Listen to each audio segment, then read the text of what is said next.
Hello students, हम कर रहे थे working of Indian parliament. Last session में हमने पार्लियामेंट कैसे वर्क करती है इसकी सभी प्रोसीडिंग की एंड आज हम अपने इस सेशन में करेंगे types of motions in Indian parliament. जो इंडियन पार्लियामेंट है इसकी वर्किंग में जो मोशंस है बहुत ही इंपॉर्टेंट रोल प्ले करते हैं। मोशंस क्या होती हैं? एक रेजोल्यूशन, एक प्रपोजल होता है जिसके थ्रू डिस्कशन की जाती है। तो जो भी पार्लियामेंट की वर्किंग है इसमें मोशंस के थ्रू ही काम किया जाता है। जो भी डिस्कशन होती है, जो भी बिल होती है वो मोशंस के थ्रू ही डिस्कस होते हैं। तो जो मोशंस है इसकी कितनी कैटेगरीज है, जे कौन कौन से टाइप के मोशंस हैं। तो पहले हम करते हैं मीनिंग ऑफ मोशन। मोशन होता क्या है? It refers to a formal proposal asking the house to take some action. Meaning house में अगर कोई भी काम करना है, कोई भी एक्शन लेना है, कोई भी बिल पर डिस्कशन होगी तो उसका फॉर्मल प्रपोजल है वो किसके थ्रू आता है? मोशन के थ्रू आता है। जितने भी मोशंस होते हैं मोशंस के थ्रू ही डिस्कशन होती है। तो motions are the basis of all parliamentary proceedings. जितने भी पार्लियामेंट्री प्रोसीडिंग है इसका बेस क्या होते हैं? मोशंस होते हैं। जो मोशंस हैं किसके द्वारा इंट्रोड्यूस किए जाते हैं? They can be introduced by either ministers or private members with the consent of the presiding officer। इसका मीनिंग क्या हुआ? जब पार्लियामेंट सेशन में है उसमें हमने कोई डिस्कशन करनी है, अगर कोई मिनिस्टर है वो चाहता है कि इस मैटर पर, इस इवेंट पर डिस्कस हो तो वो जो प्रपोजल है ला सकता है in the form of motion. And अगर कोई मिनिस्टर नहीं है तो वो क्या है? Member of parliament. जो एमपीस है अगर वो कोई प्रपोजल लेकर आते हैं, कोई मोशन लेकर आते हैं तो उसको प्राइवेट मेंबर्स मोशन कहा जाता है। अगर मोशन जो वहां का प्रिजाइडिंग ऑफिसर है और दो स्पीकर हो या डिप्टी स्पीकर हो जो उस टाइम सेशन को प्रिजाइड कर रहा है उसकी कंसेंट के साथ ही जो इंट्रोड्यूस होता है। जब भी मोशन इंट्रोड्यूस हो जाता है उसके बाद क्या होता है? उस पर डिस्कशन होती है।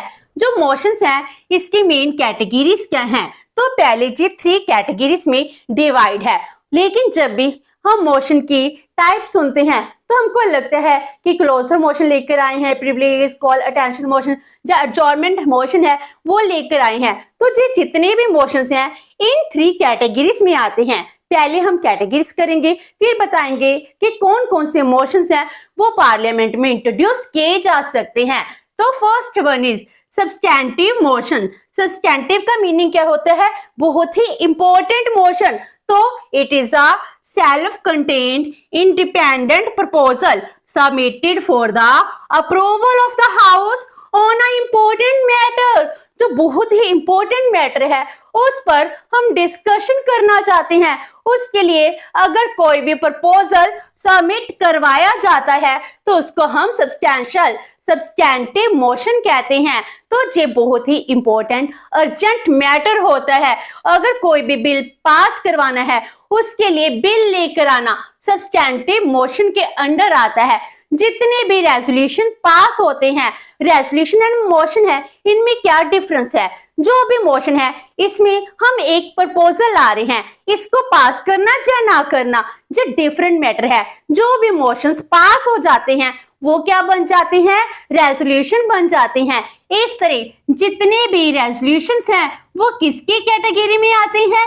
सब्सटैंटिव मोशन की कैटेगरी में आते हैं। एंड जो मोशंस होते हैं मोशंस रेजोल्यूशन से ज्यादा होते हैं क्योंकि रेजोल्यूशन किसके अंडर आ रहे हैं? मोशंस के अंडर आते हैं। जो भी रेजोल्यूशन है पहले मोशन के थ्रू इंट्रोड्यूस किया गया, जब वो पास हो गया तो वो क्या बन गया? रेजोल्यूशन बन गया। इस तरह रेजोल्यूशन एंड मोशन है ये बहुत ही इंपॉर्टेंट होते हैं।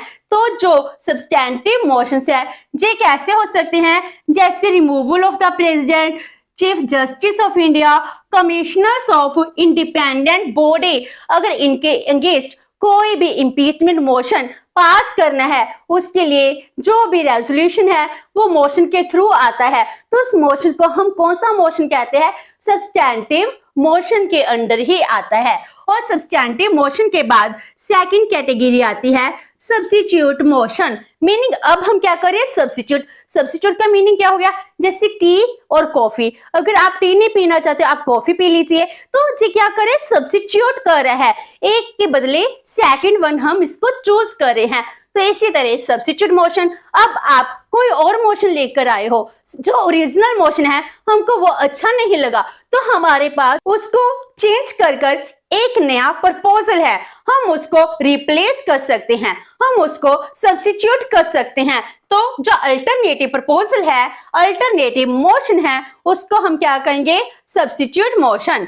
तो it is moved in substitution of the original motion and propose an alternative to it. जो हमारा ओरिजिनल मोशन है, हमारा मोशन वो ही चल रहा है, लेकिन उसके ऑपोजिट हम इसको चेंज करना चाहते हैं। पहले ओरिजिनल मोशन है वो इंट्रोड्यूस होगा, उसके बाद ही अल्टरनेटिव मोशन है वो इंट्रोड्यूस किया जाता है। तो इसका मीनिंग क्या हुआ, अगर आप डिस्कस कर रहे हो, आप फ्रेंड्स हो डिस्कस कर रहे हो, तो किसी ने कहा हम सभी वन डे के लिए कहीं घूमने चलते हैं, तो आप सभी जा रहे हो, किसी ने कहा चलो हम शिमला चलते हैं, लेकिन अगर शिमले की जगह आप कहीं और जाना चाहते हो, आप कहते हैं नहीं मनाली चलते हैं, तो शिमला और मनाली, पहले कौन सा प्रपोजल आया था, घूमने का, तो वो क्या था, ओरिजिनल मोशन, और उसके बाद आपने कहा मनाली चल रही है, तो ये क्या हो गया, अल्टरनेटिव प्रपोजल। तो इस तरह जो ओरिजिनल मोशन है उसको अल्टरनेट करना ही क्या कहलाता है,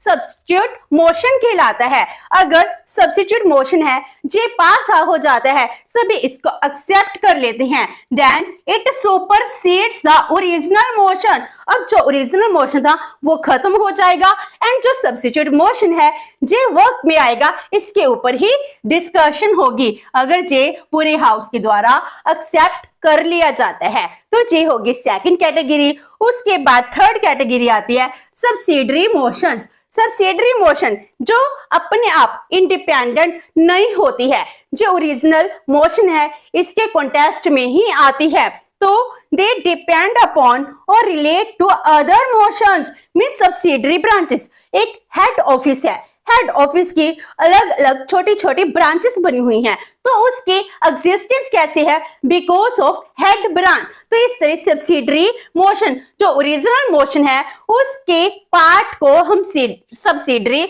मोशंस कह रहे हैं। तो they by themselves have no meaning and are not capable of stating the decision of the house without reference to the original motion. Original motion के बिना सब्सिडरी मोशन की कोई वैल्यू नहीं है। अगर हेड ब्रांच ही ना हो तो उसके बाद जो सब्सिडरी ब्रांचेस है इनके एग्जिस्टेंस अपने आप ही खत्म हो जाती है। इसी तरह जो सब्सिडरी ब्रांचेस हैं जी किसके ऊपर डिपेंड करती हैं, ओरिजिनल मोशंस के ऊपर ही डिपेंड करती हैं। तो इसको हम कहते हैं सब्सिडरी मोशन। जो सब्सिडरी मोशंस हैं जी 3 टाइप्स के हो सकते हैं। तो पहले आता है इंसाइलरी मोशंस, जी क्या होती है, regular way of proceeding with various kinds of business of the house. House की प्रोसीडिंग चल रही है, हाउस का काम चल रहा है, हम इसको क्या कहते हैं, बिजनेस ऑफ द हाउस। तो जो हाउस की प्रोसीडिंग है इसमें रेगुलर वे से जो भी काम किया जाता है उसको इंसाइलरी मोशंस के थ्रू ही इंट्रोड्यूस किया जाता है। Number 2 superseding motion. Superseding mean जो पहले वाला मोशन है उसकी जगह अब नया मोशन आ गया, तो जिस सब्सिडरी मोशन में आ रहा है, moved in the course debate on another question. Meaning एक क्वेश्चन था, हम उसकी जगह हम बदल कर नया मोशन लेकर आ रहे हैं, तो ये क्या हो गया, सुपरसीडिंग मोशन, जो सब्सिडरी मोशन के अंडर ही आ रहा है। और उसके बाद आता है थर्ड अमेंडमेंट्स। अमेंडमेंट मोशन में क्या आएगा, जो ओरिजिनल मोशन है उसका कोई क्लोज है, हम उसको चेंज करना चाहते हैं, हम उसमें अमेंडमेंट लाना चाहते हैं, तो इसको क्या कहते हैं, अमेंडमेंट्स। तो मॉडिफाई और substitute only a part of the original motion. हम पूरा मोशन नहीं चेंज कर रहे, ओनली एक पार्ट को चेंज कर रहे हैं, तो ये हो गया अमेंडमेंट। इस तरह हमारे पास कितने मोशंस हैं, 3 टाइप्स के मोशंस आ जाते हैं। जब भी पार्लियामेंट की प्रोसीडिंग होती है उसके मेन वर्किंग आवर्स होते हैं, उसमें जो भी मोशंस इंट्रोड्यूस किए जाते हैं वो कौन कौन सी टाइप्स के होते हैं, तो अब हम इनको डिस्कस करते हैं। इनमें से सबसे पहले आता है क्लोजर मोशन। जो क्लोजर मोशन है ये क्या कहते हैं, हम जो डिस्कशन कर रहे हैं अब हम इसको क्लोज करना चाहते हैं। क्लोज से क्या बन गया, क्लोजर मोशन। तो it is moved to cut short the debate. जो डिबेट है हम इसको कट करना चाहते हैं। अगर जे क्लोजर मोशन है जे एक्सेप्ट हो जाता है तो मैटर क्या हो जाता है, स्टॉप हो जाता है and it is put to vote on that matter। अब अगर हम किसी मोशन पर बहुत टाइम से डिस्कस कर रहे हैं, अगर मेंबर्स चाहते हैं अब डिस्कशन बहुत होगी, इसको पास करना है या रिजेक्ट करना है, इसके ऊपर अब वोट होनी चाहिए, तो वो क्या करते हैं, क्लोजर मोशन को लेकर आते हैं। जब क्लोजर मोशन एक्सेप्ट हो जाता है बाय द प्रिजाइडिंग ऑफिसर, उसके बाद क्या होगा, अब उस मैटर पर और डिस्कशन नहीं होगी, तो उस पर सिंपली वोट होती है। क्योंकि हमने लास्ट सेशन में जब वर्किंग की थी उसमें यही किया था कि जब भी कोई मोशंस आते हैं, जब भी डिस्कशन होती है तो उसके बाद वहां पर वोटिंग होती है। अगर वोटिंग होती है, वोटिंग में अगर जे मोशन है पास हो गया तो हम जे मानते हैं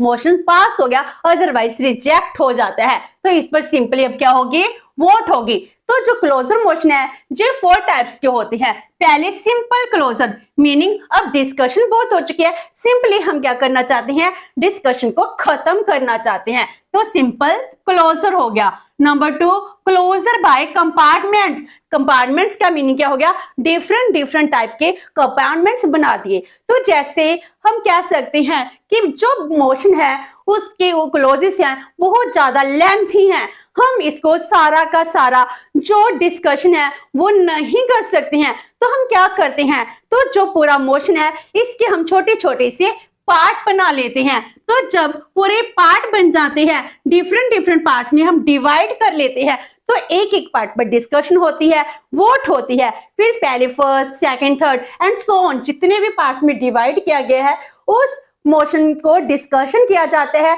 उस पर वोट की जाती है। और उसके बाद थर्ड आता है कंगारू क्लोजर। कंगारू जो कंगारू को रिप्रेजेंट करते हैं, जिसमें कहा जाता है कि ये मोशन कैसे आया है, जैसे कोई क्लोज है, कोई इंपॉर्टेंट मोशन है, उसके जो इंपॉर्टेंट मैटर्स हैं हम सिंपली उस पर ही डिस्कशन करेंगे। जब भी पार्लियामेंट का सेशन होता है तो पार्लियामेंट के पास इतना टाइम नहीं होता है कि पूरा का पूरा बिल है उसके हम हर एक मैटर को अच्छे से डिस्कस कर सके। तो कंगारू मोशन में क्या होता है, इसमें जब कंगारू क्लोजर ला रहे हैं, जो मोशन था उस पर इंपॉर्टेंट मैटर्स पर डिस्कशन होगी, बाकी जो मैटर थे हमने उनको छोड़ दिया, स्किप कर दिया, लेकिन कंपार्टमेंट में किया था हर एक इशू को, हर एक क्लोज को डिस्कस किया जाएगा, कंगारू में स्किप भी किया जा सकता है। उसके बाद आता है गिल्टियन क्लोजर। गिल्टियन क्लोजर क्या हो गया, जैसे गिल्टियन थी जो पुराने टाइम में किसी को डेथ सेंटेंस देने के लिए यूज किया जाता था,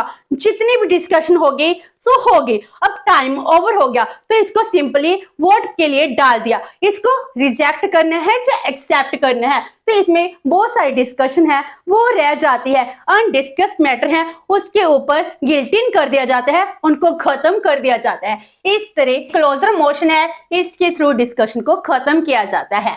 number 2 privilege motion. Privilege motion mean जो पार्लियामेंट के प्रिविलेजेस है, प्रिविलेजेस को ब्रीच किया है, इसीलिए प्रिविलेज मोशन है वो लाया जाता है। It is concern with the breach of parliamentary privilege by a minister. वैसे प्रिविलेज तो सबके पास होती है, लेकिन जो मिनिस्टर्स होते हैं इनके पास बहुत ही ज्यादा प्रिविलेज होती है। अगर इनको किसी क्वेश्चन पर कुछ पूछा जाता है, इस मैटर पर उन्होंने सही आंसर देना था, लेकिन उन्होंने पार्लियामेंट में एक्चुअल फैक्ट नहीं इंट्रोड्यूस किए हैं, उन्होंने जो भी मैटर था उनको तोड़ मरोड़ कर हमारे सामने इंट्रोड्यूस कर दिया। तो इस तरह जो ऑपोजिट पार्टी है वो क्या करती है, मिनिस्टर के अगेंस्ट प्रिविलेज मोशन है वो लेकर आती है। When minister withholding facts of a case, giving wrong और distorted facts देता है, तो इस तरह जो पार्लियामेंट है, पार्लियामेंट्री प्रिविलेज है, इसको ब्रीच किया जाता है। तो इस तरह उस मिनिस्टर के अगेंस्ट एक्शन लेने के लिए, उस मिनिस्टर की निंदा करने के लिए जो मोशन लाया जाता है हम उसको प्रिविलेज मोशन कहते हैं। नंबर 3 कॉलिंग अटेंशन मोशन, जिसको हम नॉर्मली कॉल अटेंशन मोशन भी कहते हैं। तो कॉल अटेंशन मोशन क्या हो गया? जो इंपॉर्टेंट इवेंट है, इंपॉर्टेंट इवेंट पर हमको अभी डिस्कशन करनी है, तो इसके लिए जो पार्लियामेंट है, पार्लियामेंट को अदर मैटर्स को छोड़कर पहले इस मैटर को डिस्कस करना है, तो इसके लिए कॉलिंग अटेंशन मोशन इंट्रोड्यूस किया जाता है to call the attention of a minister on a some important national और इंटरनेशनल मैटर। जो नेशनल और इंटरनेशनल मैटर है, इस पर अभी डिस्कशन करना बहुत जरूरी है। उसके ऊपर जब भी डिस्कशन करनी है तो कॉलिंग अटेंशन मोशन इंट्रोड्यूस किया जाता है। उसके बाद नेक्स्ट आता है एडजॉर्नमेंट मोशन। एडजॉर्नमेंट का मीनिंग क्या है? जो पहले प्रोसीडिंग चल रही है, काम चल रहा है, इसको रोककर हम रिसेंट कोई इंपॉर्टेंट मैटर है, बहुत ही अर्जेंट रिसेंट मैटर है, इस पर अभी के अभी डिस्कशन की जरूरत है, तो इसके लिए एडजॉर्नमेंट मोशन है वो इंट्रोड्यूस किया जाता है। तो to draw attention of the house on recent urgent event by interrupts the normal business of the house. जो बिजनेस है हाउस की, जो भी नॉर्मल प्रोसीडिंग है, नॉर्मल कार्रवाई चल रही है, हम उसको इंटरप्ट कर कर, उसको बीच में ही रोक कर हम क्या कहते हैं, जो आज के टाइम का अभी रिसेंट और इस अर्जेंट टॉपिक है, इस मैटर पर अभी डिस्कशन होने चाहिए, उसकी तरफ पूरे के पूरे हाउस है, हाउस के अटेंशन लाई जाती है, तो इसको एडजॉर्नमेंट मोशन के थ्रू ही इंट्रोड्यूस किया जाता है। अगर हम एडजॉर्नमेंट मोशन लाना चाहते हैं, इसके लिए एटलीस्ट 50 मेंबर्स हैं, उनका सपोर्ट चाहिए, क्योंकि हम कह रहे हैं कि जो टॉपिक है, इस जे मैटर बहुत ही रिसेंट अर्जेंट टॉपिक है, इस पर अभी डिस्कशन की जरूरत है, तो एटलीस्ट 50 मेंबर्स तो सपोर्ट करें कि हाँ ये बहुत ही अर्जेंट मैटर है, इस पर अभी डिस्कशन की जरूरत है। और जो एडजॉर्नमेंट मोशन है ओनली एंड ओनली लोकसभा में ही इंट्रोड्यूस किया जा सकता है। अगर ये बहुत ही इंपॉर्टेंट मैटर है, इस पर डिस्कशन भी मिनिमम कितनी होनी चाहिए? 2.5 आवर्स होनी चाहिए, इससे कम डिस्कशन नहीं होनी चाहिए, क्योंकि आप तो कह रहे हो जो इंपॉर्टेंट मैटर है, इंपॉर्टेंट मैटर पर पूरे हाउस की 2.5 आवर्स की डिस्कशन भी बहुत ज्यादा जरूरी हो जाती है। उसके बाद आता है no confidence motion. No confidence motion आपने बहुत बार सुना होगा कि मिनिस्टर्स के अगेंस्ट नो कॉन्फिडेंस मोशन है वो इंट्रोड्यूस किया गया है। अगर मान लो किसी भी सरकार के अगेंस्ट नो कॉन्फिडेंस मोशन है वो पास हो जाता है, उसके बाद पूरी की पूरी सरकार को रिजाइन देना पड़ेगा, तो इस तरह सरकार गिर जाती है। अगर नो कॉन्फिडेंस मोशन है जे पास हो जाता है, in order to show the lack of confidence in the council of ministers. जो काउंसिल ऑफ मिनिस्टर्स है, अब इसके ऊपर जो हाउस है, हाउस के मेंबर्स है, उनको कॉन्फिडेंस नहीं रहा है, तो उन्होंने नो कॉन्फिडेंस मोशन को पास कर दिया। अगर नो कॉन्फिडेंस मोशन पास हो जाता है तो सभी के सभी काउंसिल ऑफ मिनिस्टर्स है, जो गवर्नमेंट है, इसको रिजाइन देना पड़ता है। तो ये बहुत ही इंपॉर्टेंट मोशन है, इसके लिए भी कम से कम 50 मेंबर्स हैं, वो मेंबर्स अगर सपोर्ट करते हैं तभी जाकर ही नो कॉन्फिडेंस मोशन है वो इंट्रोड्यूस किया जा सकता है। तो नो कॉन्फिडेंस मोशन के बाद आता है सेंसर मोशन। ये भी क्या होता है, एक मिनिस्टर और पूरी मिनिस्ट्री के अगेंस्ट इंट्रोड्यूस किया जाता है। इसके लिए टू सेंसर, मीनिंग एक मिनिस्टर है या पूरी मिनिस्ट्री है, उन्होंने ऐसा काम किया जो नहीं करना चाहिए था, उनका निंदा जो काम किया गया है जो बिल्कुल भी सही नहीं था, तो उनको सेंसर करने के लिए जो मोशन इंट्रोड्यूस किया जाता है to censure a particular minister और the ministry as a whole. तो इसमें क्या डिफरेंस होता है? जो नो कॉन्फिडेंस मोशन है, अगर ये पास हो जाता है, इसमें पूरी मिनिस्ट्री को, पूरी गवर्नमेंट को रिजाइन देना पड़ेगा, क्योंकि जो पूरी मिनिस्ट्री है वो कलेक्टिवली रिस्पॉन्सिबल होती है टू द पार्लियामेंट। लेकिन सेंसर मोशन में के पास होने के बाद पूरी मिनिस्ट्री को रिजाइन नहीं देना होता है, तो जी सिर्फ उनके अगेंस्ट हमारा विद्रोह दिखाने के लिए, उनको निंदा करने के लिए सेंसर मोशन पास किया जाता है। उसके बाद आता है कॉन्फिडेंस मोशन। अब हमने कहा कि हमको आपके ऊपर कॉन्फिडेंस नहीं है, नो कॉन्फिडेंस मोशन। अगर जो सरकार है वो कहती है नहीं हमारे अगेंस्ट कोई भी नहीं है, पूरी पार्लियामेंट को हम पर विश्वास है, तो वो कौन सा मोशन लेकर आती है? कॉन्फिडेंस मोशन लाती है।